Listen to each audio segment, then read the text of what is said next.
a Black Navy officer, freshly home from deployment, was ready to reunite with her family. But the airport had other plans. Just as she stepped into the first-class boarding line, a flight attendant blocked her path, assuming she was lost. What happened next left everyone speechless and changed the course of the entire flight. Stay with me. This is a story you need to hear. Before we dive in, let me know in the comments where you're watching from. And if stories like this resonate with you, don't forget to hit subscribe for more. It started as a simple flight. But in just 7 minutes, the truth unfolded in a way no one expected. The airport was like any other.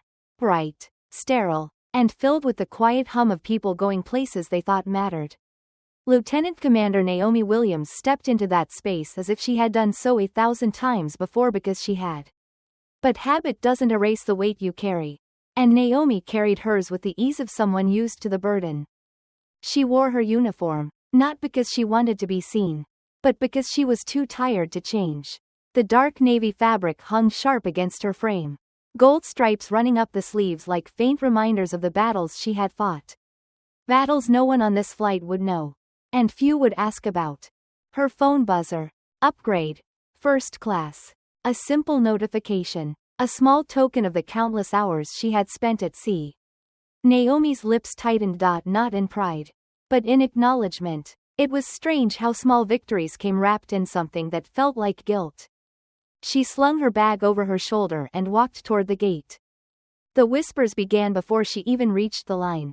Not loud, not hostile, but there. A man in a crisp suit glanced up from his phone, doing a double take. His eyes lingered just long enough to say, "Really?" without moving his lips.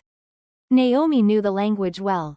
It was the same dialect spoken at country clubs, boardrooms, and sometimes, even in the halls of the Navy. She ignored it, not because it didn't matter, but because she refused to hand over the small comfort she had earned today. Still, the rhythm of it settled beneath her skin like a quiet drumbeat. By the time she reached the gate, the line had thinned. Naomi stepped forward, handed the attendant her boarding pass, and offered a polite nod. The attendant, Karen, according to the small gold name tag, didn't smile back. "Ma'am, I think you're in the wrong line. Economy is over there," it was said softly, but the softness didn't dull the edge. Naomi blinked, slowly. Her first instinct was to explain, to say something that would smooth the tension gathering in the space between them. But she didn't. Instead, she held Karen's gaze, watching as the woman's polite confidence flickered. "I'm in the right line," Naomi said, offering her boarding pass. Karen hesitated, and Naomi could almost hear the thoughts sliding behind her eyes.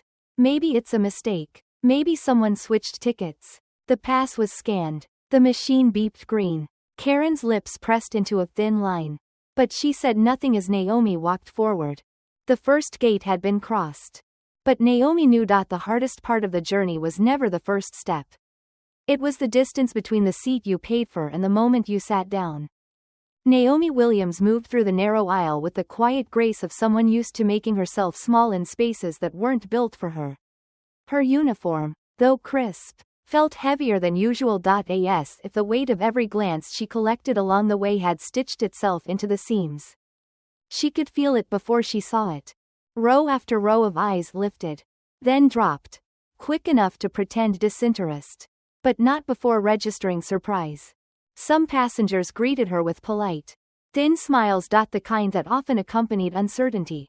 Others didn't bother, choosing instead to adjust their seatbelts or suddenly find great interest in the safety pamphlets they had ignored until now.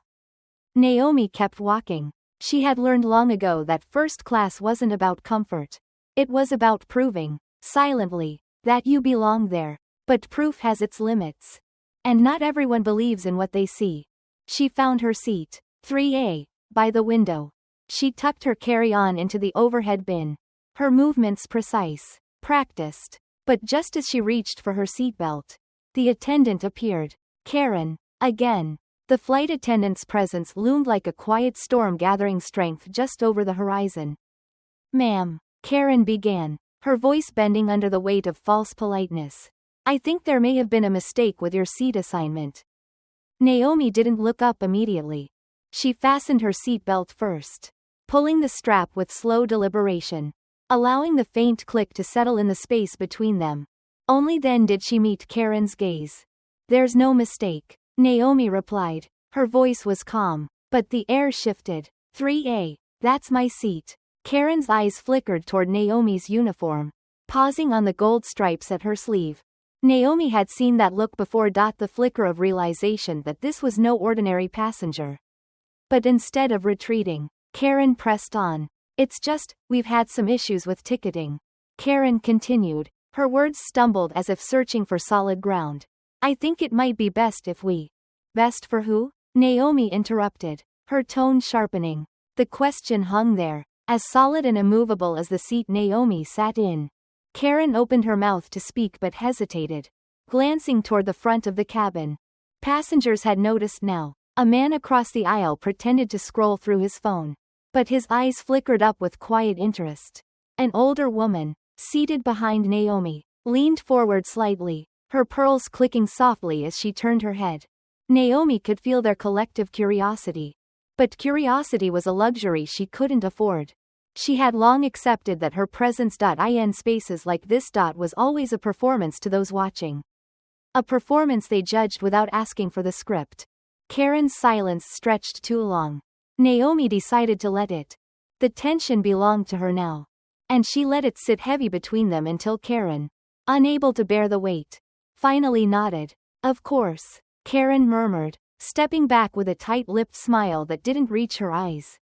Naomi watched as she disappeared down the aisle, her shoulders drawn up stiffly, as if bracing against something larger than herself. And maybe she was. Naomi exhaled slowly, allowing herself to settle into the seat. But the truth lingered like the hum of the engines beneath her feet. Some gates you cross, others you defend. The plane settled into stillness. That peculiar hush that lingers just before takeoff, when passengers resign themselves to the space they occupy. Naomi felt the weight of it. The unspoken understanding that hung like fog in the first-class cabin. She unfolded the navy blue blanket from her seat, her fingers smoothing its edges with the same precision she used in the field. Routine, ritual, anything to steady the pulse beneath her skin. Across the aisle, the man in the suit, his hair graying at the temples, glanced over. It was quick, almost imperceptible, but Naomi caught it. They always glance. It wasn't malice. That was too obvious. This was something more practiced. The quiet cataloging of details.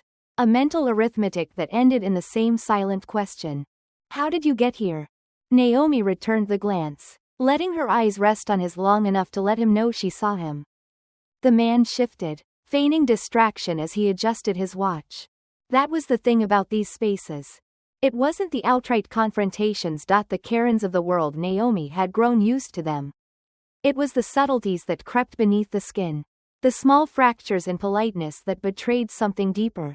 They didn't need to say it. The room always said it for them. A flight attendant appeared again. This time a younger man, bright-eyed. His uniform too crisp. The way uniforms always are when you're new. He smiled as if it would be enough to break the tension. "Can I get you something to drink, ma'am?" His voice was kind, but Naomi could see the hesitation just beneath it. The pause that questioned whether she belonged but wasn't sure how to ask. "Water's fine," Naomi replied. The man nodded, disappearing back toward the galley. Behind her, Naomi heard the rustle of papers, the low murmur of passengers exchanging small talk. But the silence that surrounded her was different. It wasn't filled with conversation. It was filled with speculation. A tap on her shoulder. Naomi turned to find an elderly woman seated behind her. Pearls, soft eyes, but eyes that had seen the world through narrow windows. "My dear," the woman began, leaning closer as if sharing a secret. "I just wanted to say, thank you for your service." The words hung there, balanced delicately on the edge of well-meaning and something Naomi couldn't name. Naomi smiled politely, nodding in acknowledgement. But she knew what the woman wasn't saying. It wasn't gratitude for her service. It was gratitude for making sense of what they couldn't explain. The uniform always made it easier for them. Without it, Naomi suspected the thank you would have been replaced by a question. She leaned back in her seat, her hands resting over the gold stripes on her sleeve. Sometimes the uniform was armor.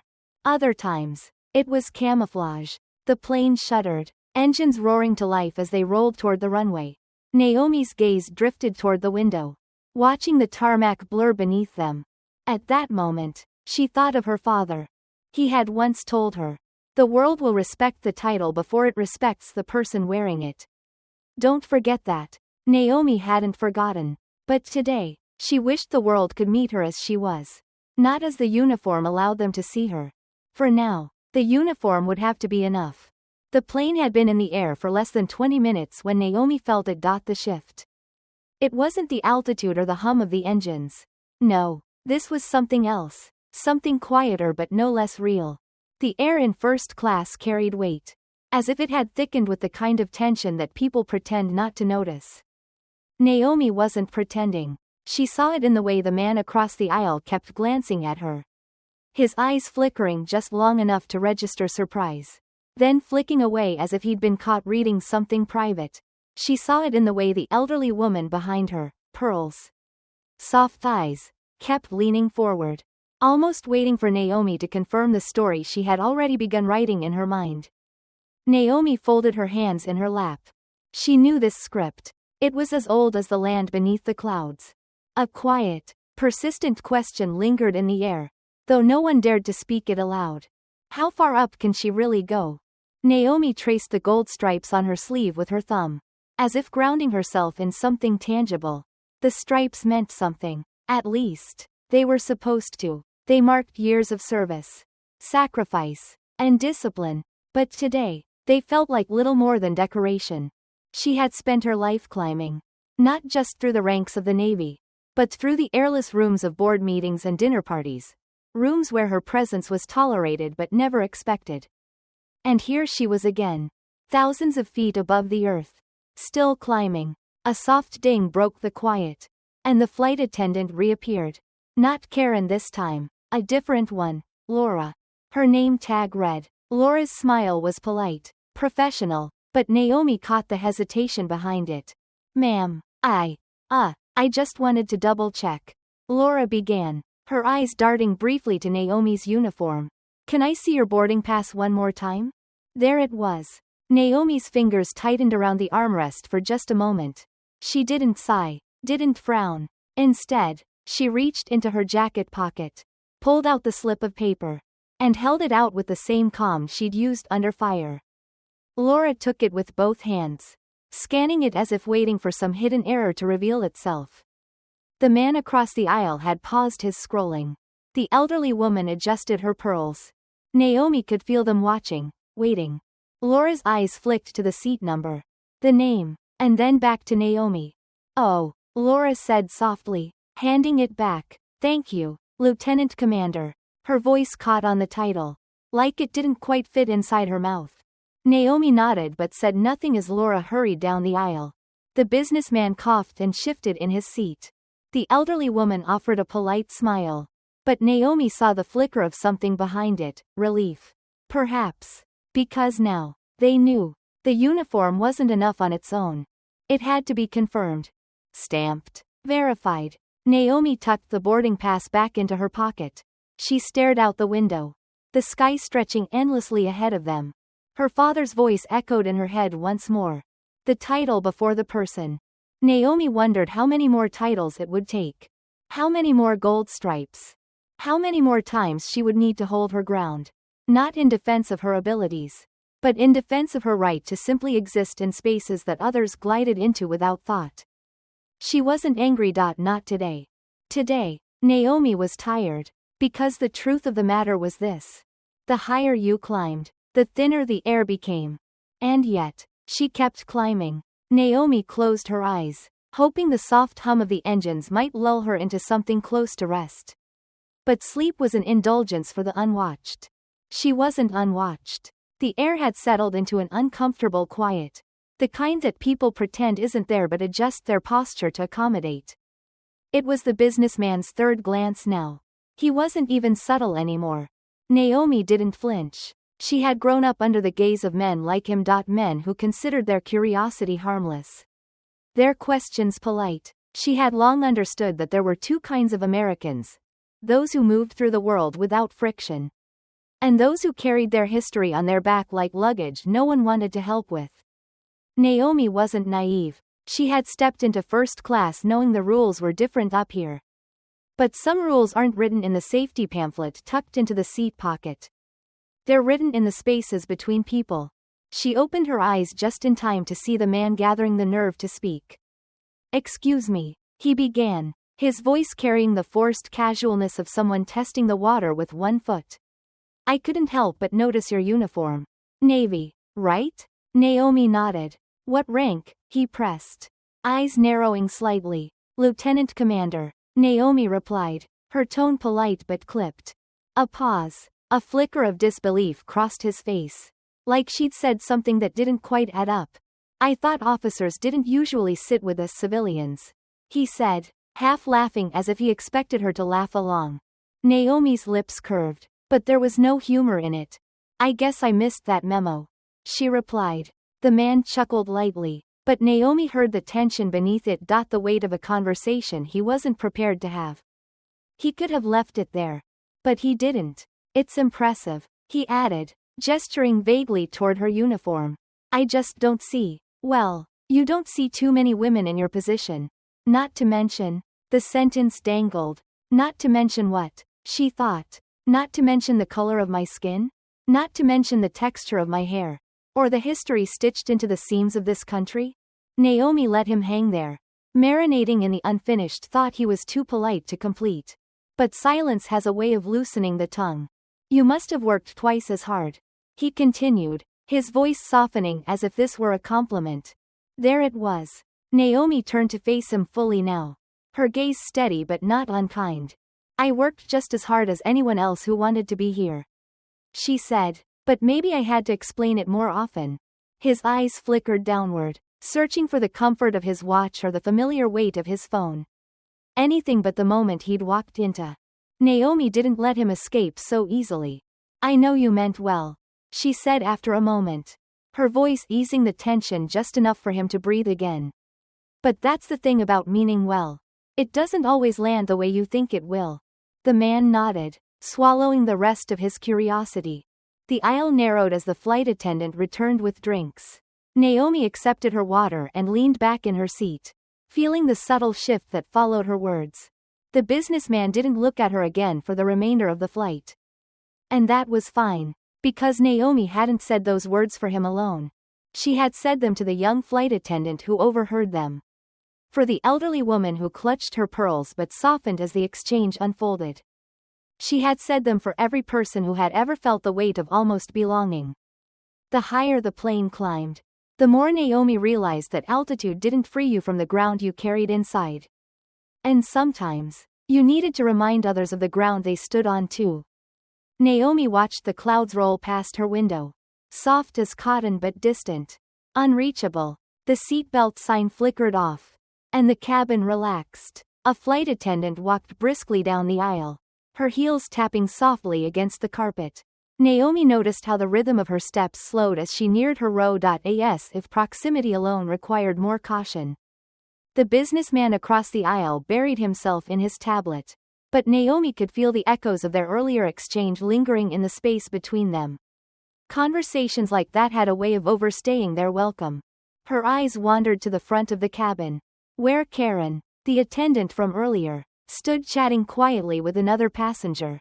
Naomi could see the slight tilt of her head, the subtle glance back toward her seat. As if she were being discussed and not addressed. Naomi had no doubt about the subject of their conversation. Her presence was the subtext that made the air heavy. A familiar script was unfolding, one she had learned to anticipate. The initial curiosity had passed. And now came the second act. The recalibration. It was the point in the story where people began to question not just her place, but their reaction to her occupying it. Was I wrong to doubt her? Did I overstep? But beneath those questions, another voice often lingered. Was I right, and just not bold enough to say it? Naomi exhaled slowly. She adjusted her uniform, smoothing down the gold stripes on her sleeve, a reminder that no matter how high she climbed, ceilings were built long before she arrived. Her father had once told her, "People are fine with seeing you rise until they realize you might not stop." At the time, she thought he was being overly cautious. Now, she wasn't so sure. "Excuse me, ma'am," a voice interrupted her thoughts. She looked up to find Karen standing there, polite but visibly uneasy. "Can I speak with you for a moment?" Karen's voice was soft, but the edges of authority still clung to it, like she wasn't sure whether to ask or tell.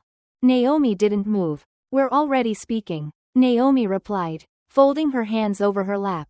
Karen's smile faltered for just a breath. "There's been some confusion about seating arrangements," Karen said, carefully avoiding Naomi's gaze. "I was hoping to clear it up." Naomi felt the shift in the air before Karen finished her sentence. She saw the way passengers nearby adjusted in their seats, ears tuning into an interaction that didn't involve them but now belonged to them. "Confusion," Naomi repeated, letting the word hang there for a moment longer than necessary. "And what exactly needs clearing up?" Karen hesitated. Naomi could see it plainly now. The internal conflict Karen was wrestling with. The same polite restraint that often accompanied moments like this. She didn't want to say it, but she needed Naomi to say it first. Naomi had no intention of making it easy. "I just want to ensure all passengers are seated appropriately," Karen said, her hands tightening on the drink napkins she carried. Naomi shifted in her seat, turning fully to face Karen. "I've been appropriately seated since I boarded," Naomi replied, her tone even but firm. "Unless something's changed." Karen's eyes flickered nervously toward the back of the cabin, as if searching for support that wasn't there.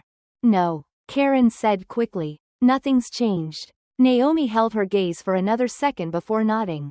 "Good," Naomi said. "Then I'll stay where I am." Karen swallowed, nodded, and retreated down the aisle, her back stiff as if she could feel Naomi's eyes follow her. Naomi didn't watch her go. Instead, she turned back to the window, gazing out at the sky that stretched endlessly before her. It wasn't anger that settled in her chest. It was something heavier. A reminder. A confirmation. The ceiling wasn't the sky. It was built by the hands of those who assumed they had the right to measure her ascent. And if Naomi had learned anything in her years of service, it was this. She could fly beyond their reach, but they would always look for ways to pull her back down. Naomi felt the subtle shift of the plane beneath her, the slight tilt as it cut through the sky. She had spent enough hours in the air to know when turbulence was coming. And this wasn't turbulence. The tension that lingered in the cabin wasn't something metal detectors could scan for. Across the aisle, the businessman was still pretending to read, but Naomi could see his eyes moving across the same line, again and again, never turning the page. 2 rows ahead, Karen stood with a tablet in hand, typing slowly. Deliberately. As if documenting the incident in the only language corporate policies understood. Naomi wondered what version of the story Karen was writing. Would she describe Naomi's uniform first? Or would she let the omission speak for itself? It was the omissions that did the most damage. Naomi shifted in her seat, turning slightly to glance down the aisle. A young black flight attendant stood near the galley, eyes darting cautiously toward Naomi, but never long enough to meet her gaze.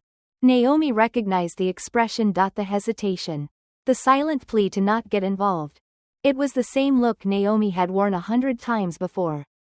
Standing at the edge of someone else's battle, hoping it wouldn't require her presence. Naomi thought of the younger officer in her unit. The one who had asked, just last month, how to deal with the subtle flights from their commanding officer. "You don't," Naomi had said plainly. "You hold your ground." And that was the weight of it, wasn't it? No matter how high you climbed, the ground still found you. The overhead chime rang softly as the pilot's voice crackled through the speakers. "Ladies and gentlemen, we're expecting some light turbulence ahead. Please remain seated and keep your seat belts fastened." Naomi smiled faintly at the metaphor the universe had chosen to hand her. She heard the familiar sound of footsteps. "Karen again." "Lieutenant Commander Williams," Karen said softly, her voice stripped of the earlier edge. Naomi turned, raising an eyebrow but saying nothing. Karen hesitated, glancing around the cabin as if searching for words that wouldn't land wrong. "I wasn't aware of your rank earlier. I apologize if there was any misunderstanding. Naomi studied her for a moment, letting the silence stretch long enough for Karen to feel it. There was no misunderstanding, Naomi replied evenly. Karen's eyes flickered downward. Of course, Karen mumbled. If you need anything. I won't. Naomi interrupted, the faintest smile tugging at the corner of her mouth. Karen nodded stiffly and retreated down the aisle once more. Naomi could feel the businessman's eyes on her now. Could feel the way the entire cabin seemed to breathe differently in the aftermath. This is what they never understood. It wasn't the confrontation that exhausted you. It was everything that followed. The careful dance of making others feel comfortable after their discomfort had settled on your shoulders. The unspoken expectation that you would help them find their way back to the version of themselves they preferred. Naomi didn't reach for that burden today. She let it sit in the empty seat beside her. Unclaimed. The plane leveled out, the turbulence nothing more than a brief tremor. Naomi sipped her water and stared out the window, watching as the clouds drifted beneath them, indifferent to the quiet storms that passed between rows of leather seats. Some turbulence belonged to the air. The rest belonged to the ground we carried with us. The plane began its descent, the familiar downward tilt pressing Naomi gently into her seat. The cabin lights dimmed slightly, as if the plane itself was settling into the discomfort that hung in the air. Naomi could feel it. The silence that followed moments like these. It was not peace, but the kind of quiet that left room for regret to breathe. Across the aisle, the businessman finally closed his tablet. He didn't look at Naomi. Not directly, but she could see him gathering the courage for whatever polite apology he had rehearsed during the flight. Karen hadn't returned. Perhaps she thought better of it. Or perhaps she felt her absence was its own kind of amends. Naomi adjusted her uniform, smoothing the gold stripes with care. She thought about her father again. They'll make you prove yourself every day, he had told her, and when you do, they'll act as if it was for their benefit. The seatbelt sign dinged overhead. Naomi fastened hers, feeling the plane shift beneath her once more. The final approach beginning. The businessman cleared his throat. Lieutenant Commander, he began, voice low. Naomi didn't turn right away. Look, I just wanted to say. He continued, if I came across the wrong way earlier, I didn't mean anything by it. Naomi turned, meeting his gaze head-on for the first time since their awkward conversation. I know you didn't, Naomi replied softly. His shoulders relaxed slightly, as if the absolution he needed had been handed to him. But Naomi wasn't finished. That's the problem, she added, letting the words settle between them like the weight of the landing gear lowering beneath the plane. The businessman blinked, unsure how to respond. Naomi didn't expect him to. The truth rarely required an audience's approval. Out the window, the runway stretched long and narrow beneath them, lights flickering against the evening haze. Naomi knew that when they landed, when the passengers stood and gathered their things, this moment would pass as easily as luggage through a carousel. The polite nods, the forced smiles, none of it would outlast the time it took for them to reach their cars. But Naomi would carry it. Because that was the nature of these encounters. They left with you, even as you walked away. The plane touched down with a soft jolt. Naomi's hands remained steady on the armrests, the way they always did. As the aircraft taxied to the gate, the cabin filled with the rustle of passengers stretching and reclaiming their bags from overhead bins. Naomi stayed seated. She always waited. When the aisle cleared, she rose slowly, adjusting her jacket and gathering her things with the deliberate calm she had cultivated over years of being watched. As she stepped off the plane, she could feel the eyes on her back. Karen was at the front of the cabin, eyes flickering briefly to Naomi's as she passed. Lieutenant Commander, Karen offered in a hushed voice, as if the title itself might smooth the edges of what had transpired. Naomi nodded but said nothing. Stepping into the jet bridge, Naomi let out a breath she hadn't realized she'd been holding. The terminal stretched ahead, passengers scattering in every direction, each carrying their own stories, their own silence. Naomi walked forward, her stride steady, her path uninterrupted, because arrival is not the same as acceptance. And yet, she kept moving.